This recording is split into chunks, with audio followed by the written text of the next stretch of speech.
Tell me what your game's about. So, we at Wayfarer Chronicles run Exiled on the Shores of Carmoa. It is a high fantasy sort of pirates and royalists on a floating travelling prison island called the titular Carmoa. So we've got obviously a standard human race.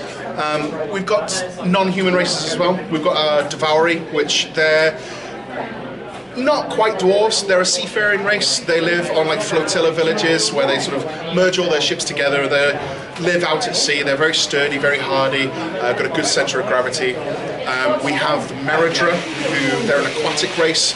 We call them fish people, but they're not all fish people. We've had jellyfish, we've had cephalopod races as well in there. And then we have the Dami and the Dormo, who I suppose the most sort of tabletop equivalent I could bring for those is Tieflings.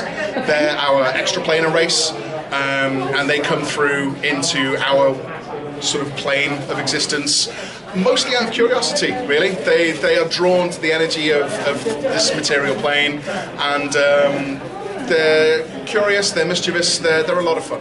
What's your favourite moment that's happened in the game so far? So I'm the head magic ref at Carmoa, and my NPC, Laz, Uncle Laz, is technically almost immortal.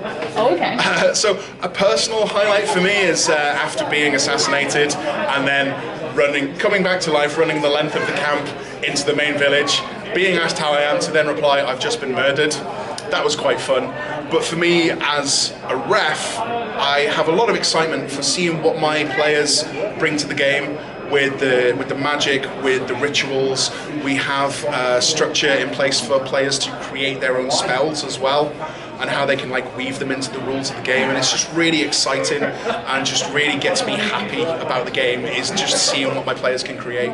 What is the best thing about your players then? Best thing about my players is honestly that we've got such a wide range of like costumes and creativity and characters. There's just so many brilliant ideas, and I think it's safe to say that we have, for not the largest game, we operate at a medium-sized game, but we have a very high concentration of gremlin energy at our system, which there's just a lot of chaos going on, and it's just wonderful to be a part of and see the whirlwind of things that's happening around you. I do love it when players are chaotic, it does make everything far more enjoyable.